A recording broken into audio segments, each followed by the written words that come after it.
Vérité Makiese, yene femme africaine. Vérité Makiese, yene maman sociale. Vérité. Merci beaucoup à téléspectateurs, à téléspectatrices. Nous sommes au Landabiso, Nanzela la chaîne Nabiso ya VMAK TV. Et au Landabiso na réseaux sociaux, nous sommes na page Facebook Vérité la Star. Au Landabiso na Facebook Vérité Makiese. Et continue sous ces vérités Makiese Vérité. Et au Landabiso na groupe WhatsApp au Sangisi Corps du Christ. Nous sommes na Katia Angola précisément. Na Luanda.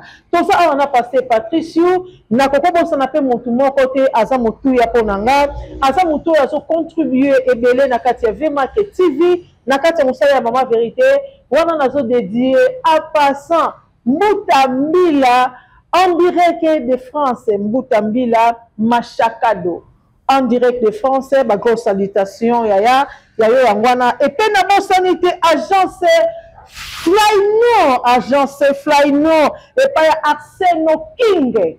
Même 10 millions de fois répété Arseno King.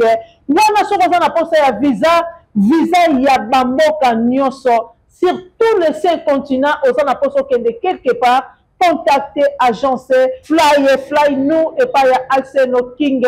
Wana ba numéro na yeto rotango na bande de l'écran.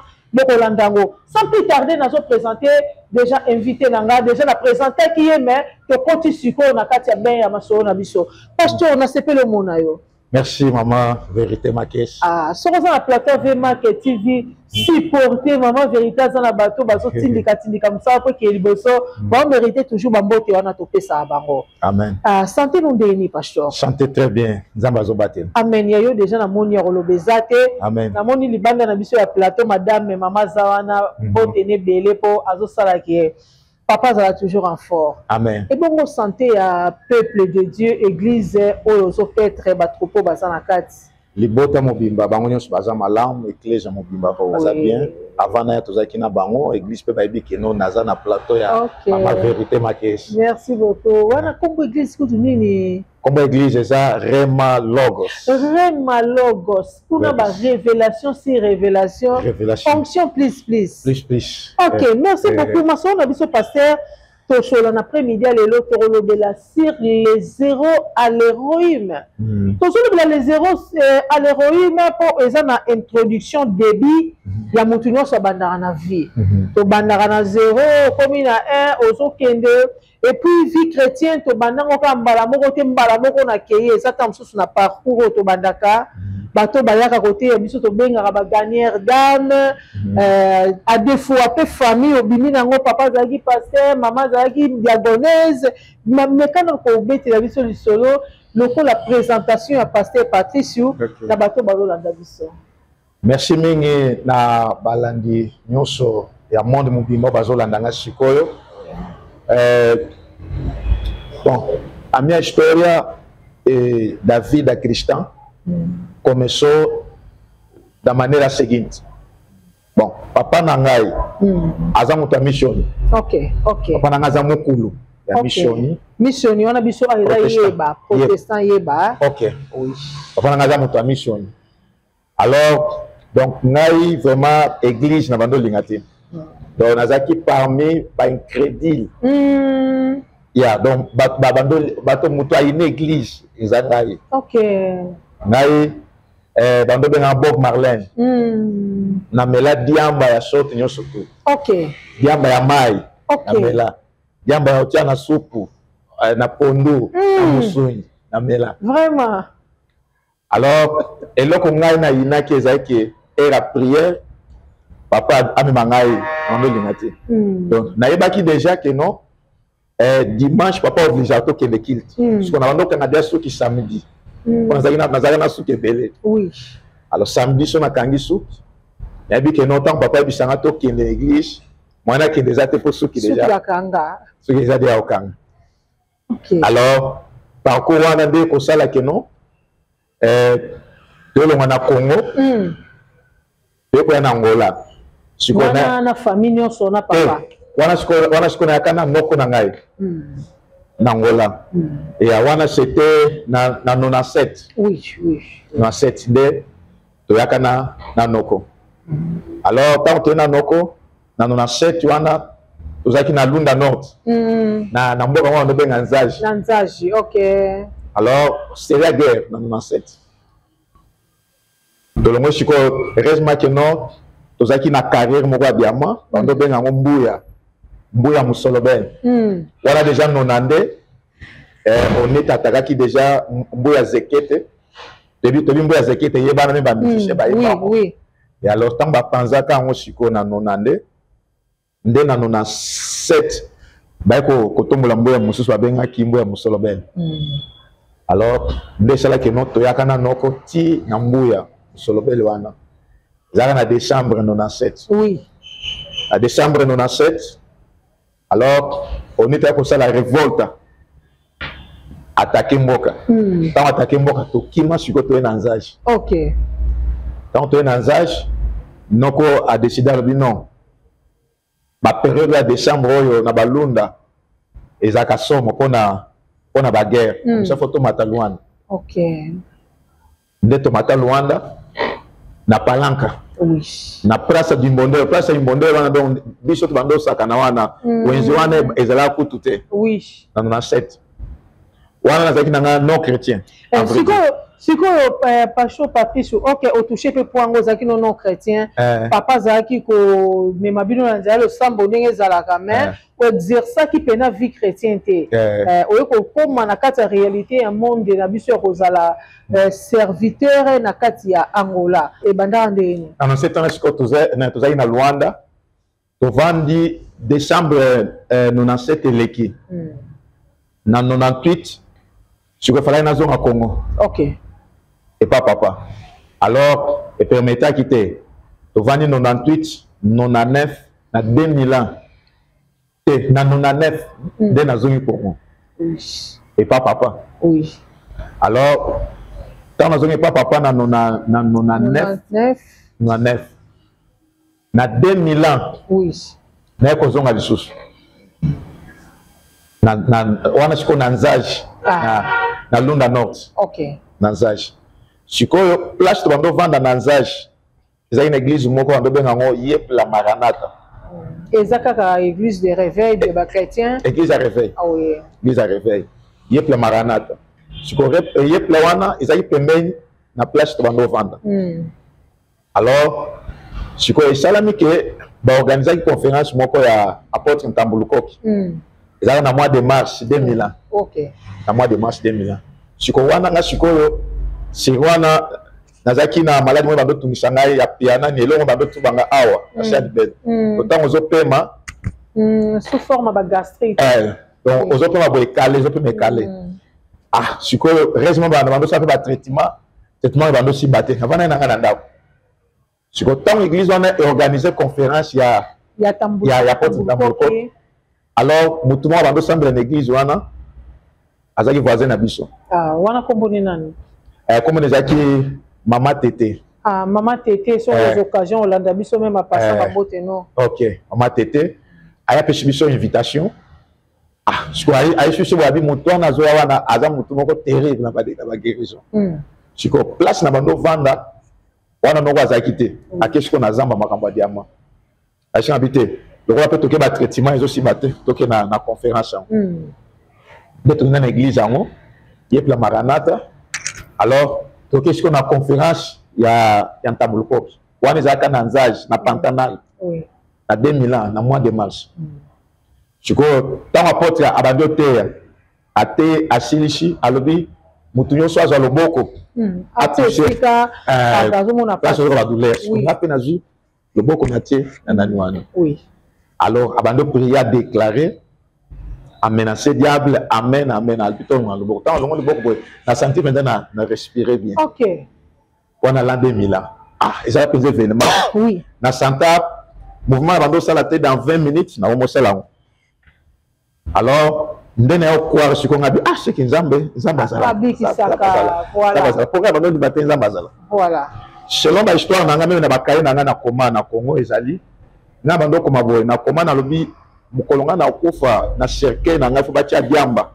Oh là là. C'est ton ngafu na kufa na. C'est une expérience makasi ya milinga.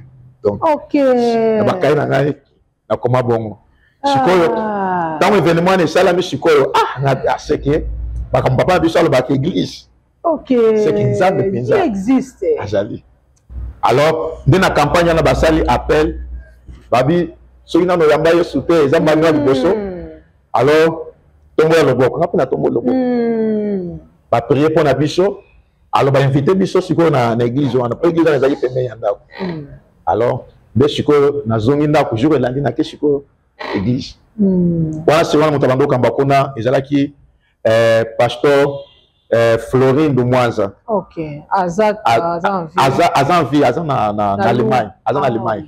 Oui. Il y a pasteur Florine de Mwanza. Ok. Pendant que travaille une église, on a pasteur Florine de Mwanza, na apôtre Étienne. Basé na quatre églises wana. Alors, bah ici sur abino moto, na dans baptême te. Ou a sentir conviction à l'écart. Azwa baptême. Azwa baptême. Denga pe na l'écart.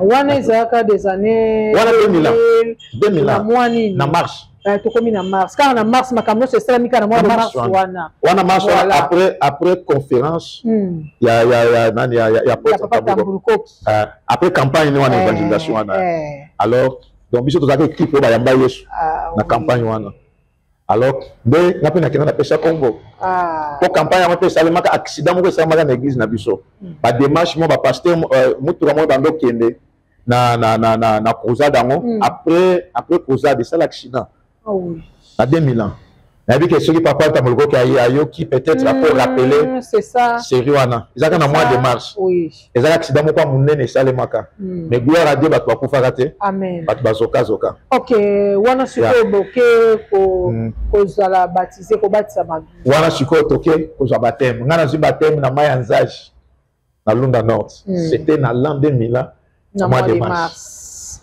après qu'on soit baptême ezaki ndenge nini yo mozu conviction makasi non et puis na aide Saint-Esprit moi déjà première démarche yo ça qui Saint-Esprit accompagné otikali ko za disciple l'église wana donc après baptême nanga na ko ba ke non ndemba moko na abandonna nyonso to ba mo amen donc na tikala lisusu te komela diamba banda na zo baptême amen yeah eza conseil o comme les bande ko na biso nyonso o bazolanda biso baleka pe na nzela wana notre Dieu existe tango yambi Yesu Masiya olandi nzela nzambe abandonné nyonso okoma renouveler Bible lobi nyonso ya kala esengeli eleka vi na yo ekoma ya sika nyonso banda ekomona ndenge apôtre Paul alobi tango na yebaka Yesu te ona banda komona utile na bandaka komona motuya tango na ndimeli mokonzi wana na moni yango nyonso ezala yango nzoka pamba. Merci beaucoup papa. Conseil na yo ekei makambo lobi édifier mutu moko epesi leçon pe epa ya babilenge o bazo continuer na vie wana entre temps solo ba église côté boyazo sala pona ye a repêche le verset biblique que eza nango mabete eza nango normal mais nzoka eza anormal nzambe balanda ke mobimba. OK, merci beaucoup pasteur. On va tous continuer après ko zwa baptême ko bandisi ko kolanda nzela nzambe ezaki ndeni après combien de temps na kati ya église? OK, muito obrigado. Depois do meu batismo, no mês de março de 2000, numa das cruzadas do apóstolo Tambulukoki, na Lunda Norte, no ZAJ, foi em 2000, no mês de março. No mês de março, OK. OK. Depois daquele tempo, então, comecei com a vida cristã. OK. E lá não tinha conhecimento de que tem um chamamento ministerial. E bon, nana ndimele kanzambe donc le kola ka mutu simple donc na baina ngaka na za frère na mars tant que comme na mois de mai na zongi Congo na 2000 ans on zongi déjà nouveau créatif na zongi siko na Congo déjà donc nouveau créatif alors tant na zongi Congo siko réellement place na yambela ki ezali na église à réveil siko na ko sepela na église à réveil. Quand on a zongi papa ameminga na protestant en église na bango pour dire pour église que comment oui tant on a que na tel système bango ensemble là na place ngala yambela ki yesu na mono mo na ngo simbati donc na mono connaît déjà malingi biso ko to connaissance de la place moi adoration charismatique tout monde moi vivre alors de sali que non na mono ko ton église on va benga la gloire on a na kasai na chikapa na la gloire pas pasteur Philippe wana na l'an 2000 on a côté l'église wana 2001 2002 2003 2004 na longwe sikoyo na Chikapa na kena carrière ya diamant wana na 2004 pendant batana so travail l'église on va disciple wana za quatre frères oui les frères sikoyo moto penza ba notia na kape azakité donc nazali na kalo la frère na ndo banga nzambe donc na ndo église na sambeli azongi mais moto penza ki no encadrer azakité OK ya wana la 2004 alors heureusement zaki diamantifère na longo siko na Chikapa na keshiko na carrière ya diamant a carrière on a accueilli na mboko mo benga Chinota bato ba lunda ba ebi kuna siko na bando sambe na église moko boya apôtre nana eza église à réveil alors heureusement zaki réveil tinga bien na zaide muta réveil oui ya alors na bando ke kuna wana siko zaki déjà na l'an 2005 oui 2005 na kene église on a bando sambe là on est bando sambe là wana siko yo on a zaki penza na zel na bando sambe na ba kill dokin siko pasteur bando kamba kuna pasteur Anissé Mudikish zumu suna moni abengi ngai breakit abishinga biono na moni oya kan église alors na sepel que non okota na département moko na kati église alors na moni okota na département ya intercession intercession bon il n'y a pas de problème na moni pele na sala ezati na côté église na bible vome na kota intercession dès na côté na intercession ti nazabe na mulende wana on nazali parmi bato bando avant bando on appelle retard dans ce programme l'église ezali donc na bando zangati OK alors bando marcher un certain temps bako annoncer programme moko ya formation l'église voilà mon fallait sa formation déjà apôtre Bilonda Bruno à Kinshasa alors il fallait sa formation gérante le pasteur a obligé na ya bisinga bi moni formation bazo pesa on ba serviteur il faut qu'on tape na la formation là maintenant ça qui intercesseur OK alors bando ko participer la formation na sala mo en place wana chiko ezaki déjà l'an 2007 OK na 2007 déjà pour atteindre déjà niveau où ezaki ba ko pesa responsabilité ba confier na tâche moko de défendre ngo pe bien musanza na 2007 wana donc nazali na membre ya intercession oui donc nazali ka membre nazali na titre moko de responsabilité ah mais nazali na musala ngo on a prié ma cache on a sala ba retraite ngamoko lokola tozali na ngomba na sim église pasteur na biso sala ngomba moko na sim église distance ya 30 minutes nazaki moko mona lekisi na journée kuna na prière 2 jours 3 jours alors dans formation et bandi na côté na formation wana ils ont formation ba prédicateur ba apôtre ba évangéliste donc ils ont formation moko apôtre de na pesa biso central oui chiko après formation wana pasteur abengi ngai aibishinga hote ndenge za boye chaque samedi faut aller à l'église donc pasteur déjà sur bandi ko confier ba tâche moko ba bongo c'est que à constater que na katino il y a quelque chose si on appelle des architectes il y a bandomo ne loko oui bon il y a bandomo c'est ça alors c'est ça donc à compter dans tout du sabbat passava noite na igreja todo du sabbat passava noite na igreja então 2008 quand on a 2008 ce qu'il fallait que notre décision na zonga Angola OK à 2008 oui OK dans la zone Angola na Lunda Nord na Dundu na comme une église moi refait on benga ngo assemblée chrétien OK assemblée chrétien alors tant on a comme une église wana ndenge za ka bapaya na se présenter le rôle mon paya batuni l'église a batuna aux serviteurs tout ça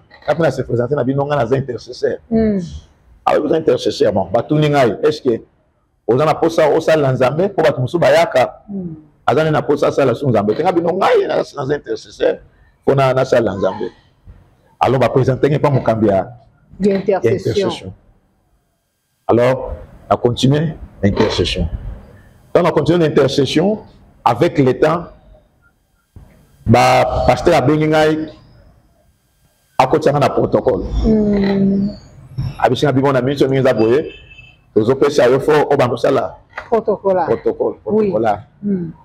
Alors tant même na protocole na surtout que na quelques mois abino bona minso tozopesa responsabilité ya protocole na minso za mokambi ya ba oui ya protocole nyonso alors na je charge wana ya okaba protocole donc évoluer mais docteur Daniel avant de faire sa formation à la serviteur donc on a qui parmi bato liboso on donne la formation je me suis quoi à salbiso test ya matière pour tu vas dans formation ba homilétique prêcheur sound alors je me suis service sur Sabino lelo chaque motif fois terre première matière na terre ka lik 15 OK on est à terminer donc après Sabiso ezaka après Sabiso lik 15 batunyo surtout mutu na mutu super na yo asa la développement na isko ngate na nga na terre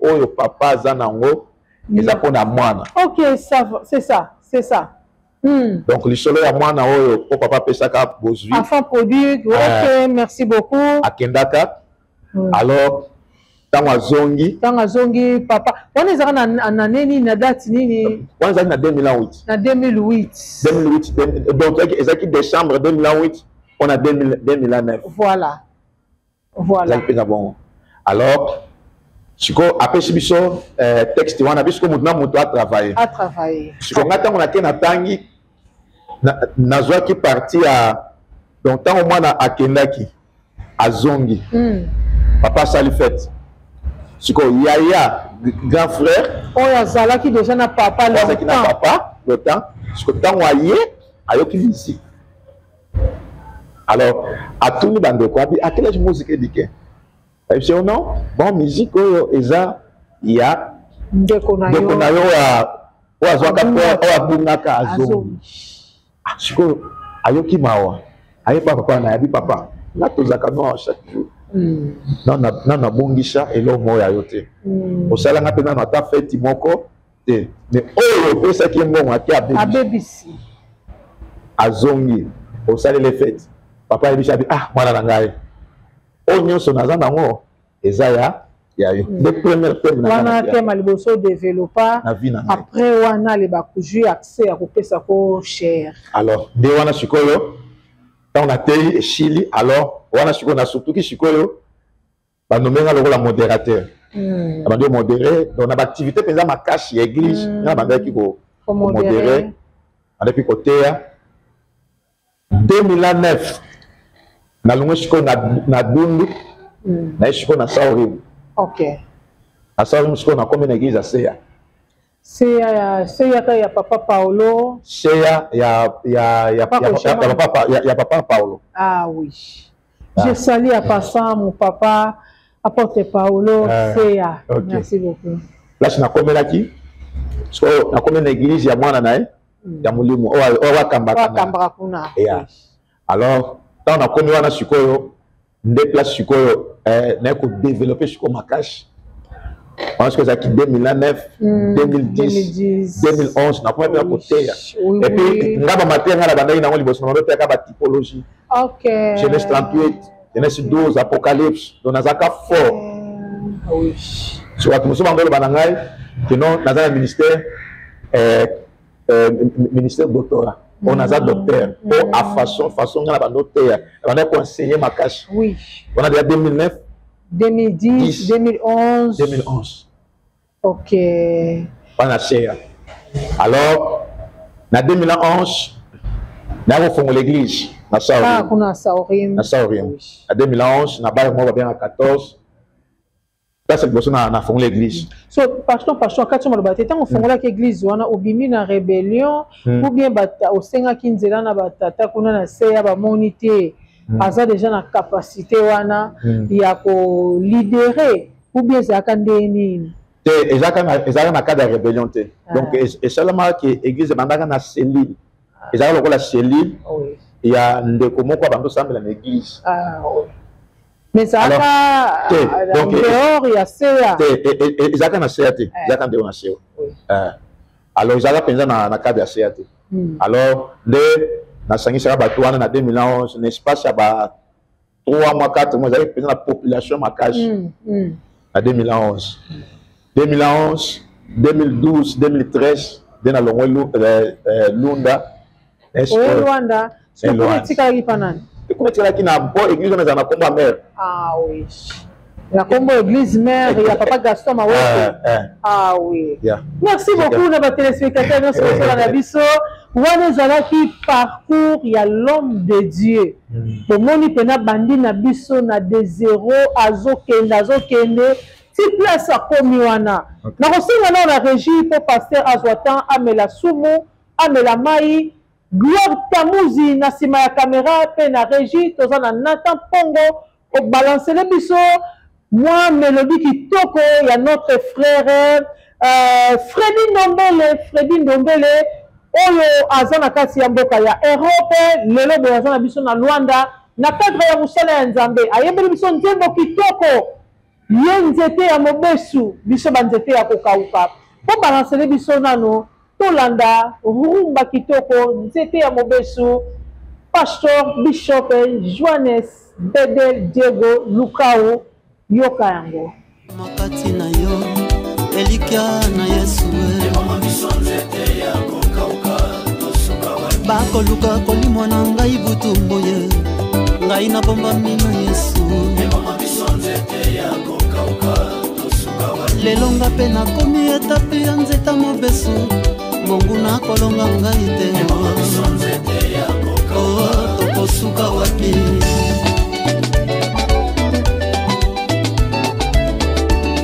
Merci beaucoup Nabalandi nyonso ya VMake TV bouti kolanda biso nyonso elongo nzembo kitoko nzete ya mobesu oyo eyembami epai ya notre frère chantre de l'Éternel Freddy Ndombele tika nzambe ya lola apambola yo message eza kitoko musique mélodie eza kitoko rumba kati na nkolo nzambe ya lola apambola mutu nyonso oyo alandi nzete ya mobesu wana tozongi na plateau na biso elongo na mosali na nzambe pasteur touti kolanda déjà musique na biso tolandi parcours na yo olobi vraiment opesinga lisusu réflexion même na nga moko banzela to bandi na Yesu Masia ti lelo toza oyo toza ba fruit ya témoignage ya bolamu nzambe. OK, est-ce que pasteur na kati ya Angola oye olongwe déjà na ba province oye na capitale na Luanda.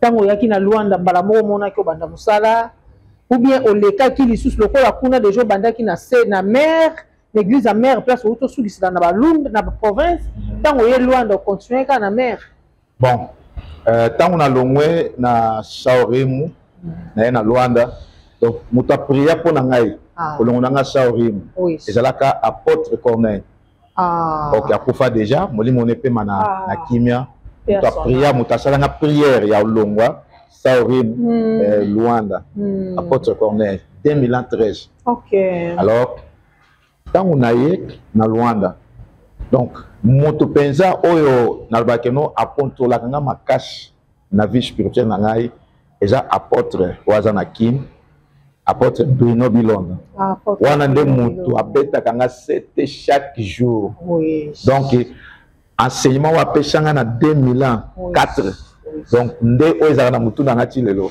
donc apeshanga matière ngoko ngana benga kango za lokola ba mine moko atia kati na ngai tant on c'est ça la explosion oui alors tant on a commis na Luanda idée na ngezaki na kenasea l'église à Sea au place na commis la kenasea oui tu connais ça ni que programme na ngezala que na comme le pas non na ngai na Luanda avant na Rocha oui na province na Benye na binoko na Zoya abishinga biso komi na munua benga ngai wana à l'époque wana toujours matela na munua ba pari da ba agence wana en 2013 alors tant on a komi na munua na benga numéro ya oncle ezoleka te. Ah, ezaki panique na bengi boye eleki te. Bon otima ya osala ezaki te na bengi sikoyo pasteur moto banaki na ye na Saorembu apôtre Michel azapi awa na Luanda. Alors na bengi ye na biche na minso na munoa place fallait na komela numéro ezoleka te. Alors abisinga apesinga adresse abisinga vanda na Kamama. Apesinga adresse na komi pe na Kamama et pas na ye. Quand na komi pa na siko tanki mo pa ya na bi pe mboka te. Alors na Tunisé ya abisinga non na Kamama 16 akate 16 na ba palanka tout ça. Alors il faut des transports. On a mo pa ya mo sala ezaki te. Ah oui. Na monya nga bino. Donc autrement on sala ezate. Dès na tuni bango. Abime bino bo samba en église ni. Alors moi je suis pasteur apôtre ya mbaki ngai. Abisinga bito samba en église moi za pembeni awa. Vision céleste. Oui. Na venio. Ah bon. Le rôle à basé dans musique alors on a bon ça qu'on dit maté. Oui oui. Alors na kota katao. Dès na comment ko kebekuna na église en 2013 na 2018 na za une prière à 65 jours. Alors na prière 65 jours wana ba message mo nga na zwaka.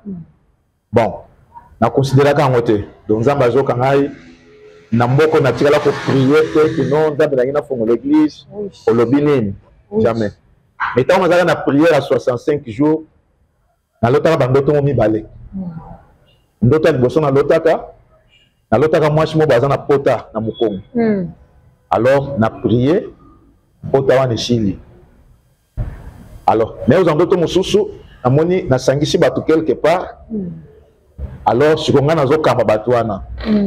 Voilà tout bandoto wana na betela kango pasteur place na komela place na bando 100 000. Na kontela EPA. Bon 2018 alors les kana opé. OK. 2018, 2019 Covid au banda. Tant Covid de bandi bakangi ba église. Tant bakangi ba église ce qu'on attend l'in Covid dans wa tondo bangi lango. Donc eloko sala ngai na lukanzambe na Covid des akani. Place na bando sala eza na moi bando sala wana azaki na bana chiko tant ka ba annoncer que non stade d'emergence ya babi moto akosala zate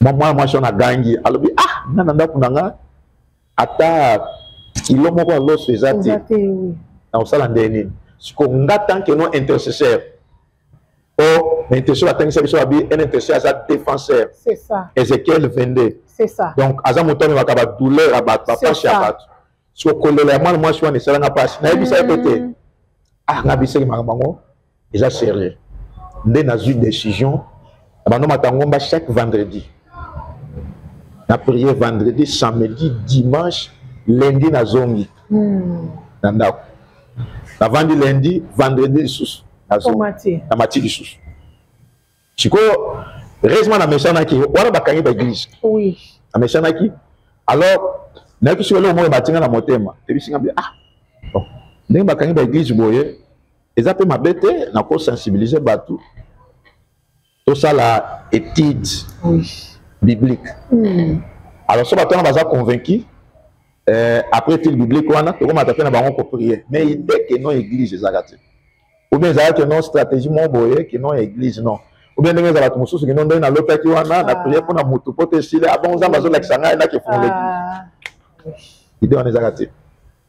Alors et ça que non abandi ko sensibiliser batu to on ça la partage il y a parole surtout pourquoi deux personnes bandimi 3 personnes je connais ba ti diwana ngana si ba mboy na bi parole sans prière j'en ai fait alors ngana souhaité ngana matangomba chaque vendredi ba mbo ba papa biso to loka ko matangomba mais to loka ka moto yo matanga bi ngana bi ngomba très bien alors tomate. Alors, comment qui te prend matin à bango vendredi, lundi to zone. Tu bata mususu, tomati na bango vendredi, lundi bango bazongi, ngana tikali. Na tikali lundi wana, ti vendredi bango bakutingai. To prier to zongi na bango lundi. Dena surtout qui to sali groupe boro to kuma ba 15 personnes. Ba 15 personnes na sikolo, to jusqu'au révélation. Oh, ba kangi ba église. Mais biso to sala ba étude biblique. Hein? tomata ngoma tozo prière donc ndenge za boye eza groupe de prière Rema révélation donc révélation ya nini bakangi ba église mais biso ma totika la boye exacte wana révélation ni bimeli biso na ngomba na montagne na Benfica na ngomba Benfica bon attend Covid attend Covid alors Ezaki bon. Merci beaucoup. Ezaki bon, moment na oti qu'il a passé temps à s'exprimer. Bande copé au Bolanda biso na langue ya portugais. Pasteur Azana a koloba en bref na langue ya portugais. Comme message et comme la batuno surtout ba prébi ba pate o yazo petre na kati ya Rema et Logos. Et belé bazawana ba yoka lingala te portugais. Pasteur Rozongela biso. Merci beaucoup na Pasteur Rocher. Moi, on a église hôtel de fées, Saint-Brieuc, na français. Et bon, on a bossanité, papa Flori Chigo Tchango, moi collège, papa na ya Flo. Bambo te belé, papa ban ebelé, mais na tanka ya Flo, papa ya bana ebelé. Bon, landa biso, na émission na biso, bon partager, bon liker, bon aimer, bon partager, surtout bon partager. Et Polo à kozwa lokumo. Merci beaucoup, pasteur. Wana ebandeli biso na ngomba ta bokiti ngomba bokoti ce qu'on a procédé en la place. Et wana kutu lisona no chilité. Wana to format qui groupe de prière. Rema. Ils ont encore Rema groupe de prière. Et lesquels bino moment ni en période de Covid. Donc on prière à chaque vendredi, lundi to zongi. Sikoyo je me suis motokoti na prière. Oui. Il y a 3 jours, il y a 5.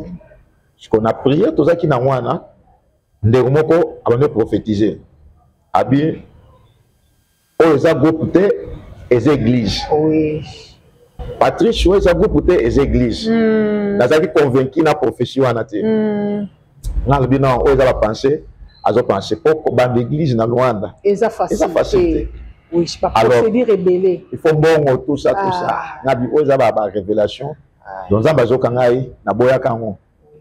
Après qu'il oh pas yo qui révélation nga bina yo ki ango po moi pe na vendre la moi ça été na kasa ngo po na za convaincu na muti to continuer alors siko ba révélation bando za la celui to bengi mutu ya shika to gagner to prier na ye au moins attend to prier ne wana au moins pas à prophétiser donc la sous deuxième révélation aux églises et aux églises les églises deuxième fois donc mais nga pe na convaincu na monte donc on continue tozoa troisième message mutu na sikoyo et au sala ngabi donc ceux qui nzamba bazolo les églises c'est que église ango eza place auto auto bomisa de place na ngomba place to sambe là to tchaki mwana ngabi c'est que place ango nzamba bazolo l'église eza awa donc à des fois biso ndenge tozo memela ngo na intercession nzamba lingi to memela ngo na intercession donc alingi to memela ngo na système ya église donc église ango eza awa alors de celle que non to comme sur dimanche to organiser penza kilt modération kanangomba oui alors tango sikoyo ba ko fongola ba église na kiti tango na kiti sikoyo batalo batuninga ba bipa pas sikoyo ngenza ndenge sikoyo bonga bi bon choix exact so na benga na ba ko boye a des fois ça comme ça na ko encadrer ba ngai pa na ngai na si ba on a bi bon ça va comme ça choix exact tozonga na ndako to ba ensemble pa na ngai na semaine dimanche tomati na ngomba to prier alors on ensemble na semaine pa na ngai alors na ko zoa conviction il y a encore ta prière à 185 jours les qui prière à 6 mois n'annoncer bango na si bango na bino ndenge za boye donc kolo orienté biso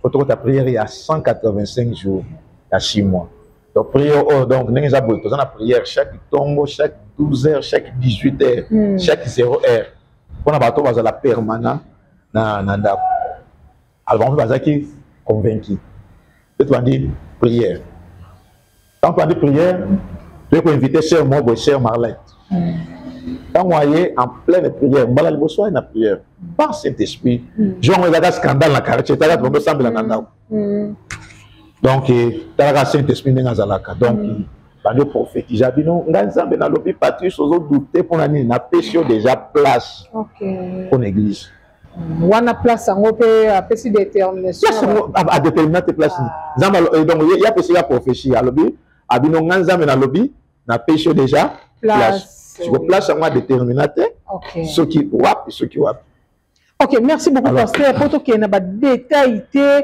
pour to ça na moi keliki kam photo lo bela lisusu mbala moko na na conviction il y a Saint-Esprit ninga pese ko ba message au bandi mbala moko église te ko ça fait place to bandi église na officiellement place l'église on va pêcher qui le 31 décembre 2021 OK le 31 décembre 2021 wana bo bandi église wana sikoyo to bandi sikoyo Rema Logos. OK, merci beaucoup. Bah, grosse salutation. Na libota nyonso ya Rema Logos, bisika wapi notre pasteur Azokamba bambote na bino. Pasteur depuis au bandi Moussa na kati ya mboka na biso ya Luanda. Relation ni noza na ngona basali na Nzambe. Nyonso o baza baba koko batata o boza pe na même génération. Relation ni noza na ngona bango. Bon, na basali na Nzambe baza na Luanda. Pona ngai bon, tout ça pour une relation il y a bien. Oui. Pour un travail selon conviction. Oui. Au Saint-Esprit appelle ça. Donc, bateau Saint-Esprit appelle ça conviction. Il y a contacté bango, on a contacté bango. Ay batei, bazongi na bango. Lokola nani. Bon, na kati ya bon, na ko bazino na ba papa. Na ba papa oui. Na ba père qu'on a déjà bon. Papa Lunama coach et mon coach Papa Lunama Albert autrement dit coach muta pesa biso ba B4 makashi ba instrument penza ya guerre ko Papa Lunama muta pesa ngai Papa Lunama neti docteur de cas Salomé on pesa le cas kuna bon docteur de cas toyokela atangisa biso kuna et Papa Lunama mais place nazo kamana no ayate ya alors Archintingi Patrice wana tokelega kuna Papa Lunama. En fait, Mies Antonio. Wana kai Papa Lunama. Papa Koule Antonio pe Koule Lukeba. Donc ba papa na ko ba no majorité ba père. Wana nga na yokela bango kaka na école internationale d'évangélisation. Oui. Mais place nga na zo kamba moto alega kunezala Papa Lunama na apôtre Paulo.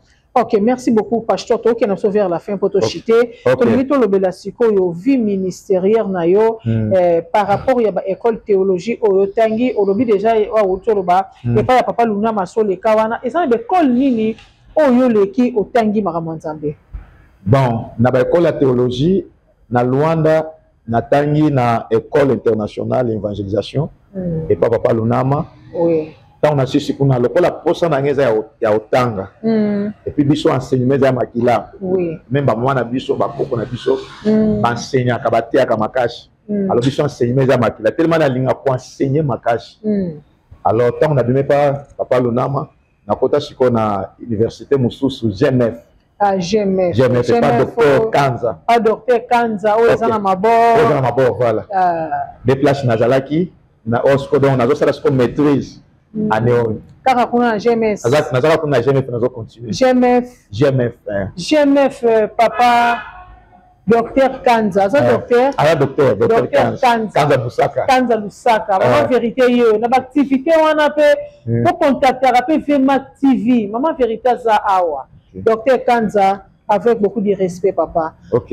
ozo continuer kuna nazo continuer na sala maîtrise. Ah, OK.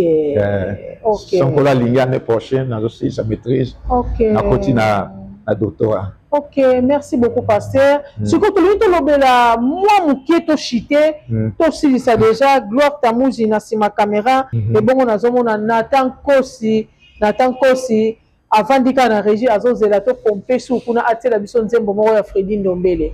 Siko pasteur ozana événement moko oyo pena likam na bengelio awawa to lingolo bela biso raison ya événement wana o ezana mois de novembre awa. To lingi to yeba événement wana ezana pona bit nini eza pona vision nini oyo zui pona to zana événement na mois de novembre. Merci maman vérité Makies. Oui. Événement oyo ezali on a service à consagration ou bien encore la confirmation il y a ministère oui il y a conférence et pendant le 27 il y a moi oyo donc ceux qui sont les 2 novembre est-ce que vous avez la consagration confirmation il y a ministère na yo. OK, merci beaucoup pasteur ton sepela au peut ce message wana en portugais et longa pasteur na caméra pesa biso message na bato nyonso bazolanda yo. Ok, muito obrigado ao povo de Deus em toda a área, nível nacional e internacional. E estamos aqui para anunciar uma grande conferência da edificação e de capacitação de conhecimento para servos de Deus. Está incluído, ou temos um grande tema, que é as etapas ministeriais. Esta conferência vai decorrer, começando no dia 27 deste mês de outubro, até no dia 31, que é sexta-feira, e encerramento será no dia 2 de novembro, que é o dia da confirmação do ministério. Eu posso dizer isso aqui? Endereço da igreja, número do telefone. Ok, a igreja se encontra no Camama, em direção à polícia na Sinfo. O nosso contato 948 10 36 40 ou 943 54 0001. Ok, merci beaucoup, Naba téléspectateurs. Nous avons un message bien passé. Le 27 et le 27 au mois d'octobre, au Tozali, activité Zobanda. Mission Soto Kutanawana, na adresse au pasteur Apesi, na Kamamaou, Soko Leki Sinfu, Ezawana quelque part. Soko monnaie compliqué, au Benga Bisson à plus 244 924 58 12 27. Wana Oroyamba Yemoko, Mama Vérité Makese. Vraiment que production à Rosalawana pour la couverture, il y a image. Bande kono suboya, ba poule nyonso. Oya poule sapu, il y a palanka, ojaenda, mabor, que golf doge, poule ya bita, zang partout oya. Esika mutu ke komaka ezaka musika de parce que comme on suka. Oui oui. Le bani no kolo bana batu na baolanda biso par rapport ya makambo to sololi en bref kaka monde de la fin ezanga raté. Bon, les basuka na ngana le bapona bandeko, en surtout aux années loko nzambe kati na yo vraiment osakana na ngote. Zwango sérieux batelango salela nzambe musana na nzambe nzambe moko mutafuta kabiso. Dede pona bandeko basala ka nzambe boweli sakana no consagration te. Donc luka au travailler na no bancien bamona eloko nzamba tchekati na yo. Pour ceux qui ont eu ici consécration, on peut changer ma titre. Le besoin docteur, on pasteur, prophète, apôtre. Alors, bandekotos à la prêcher, il y a consécration. Pour après consécration, tu as une étape moussous, nanaza maître na théologie. Après consécration, tu as une étape moussous, tu as un service. Il y a un moment qui est batubelé, va consacrer, dans le combattant à service, moussa les athées. Alors compliqué. Alors c'est ça message.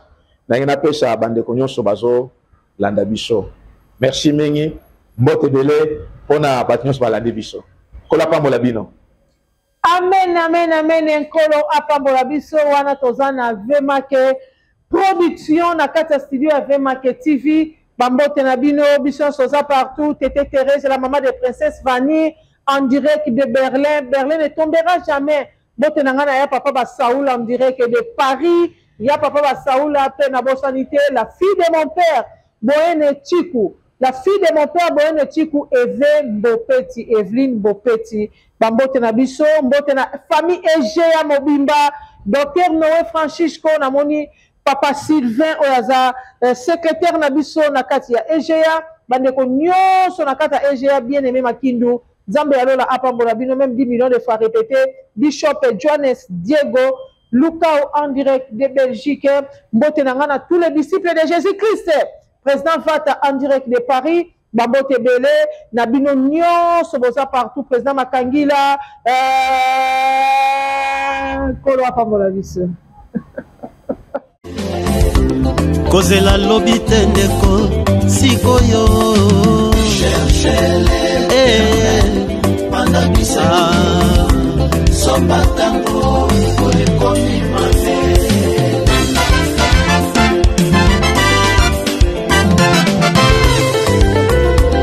Kolo alobi na biso bote yaki bato na kombo nanga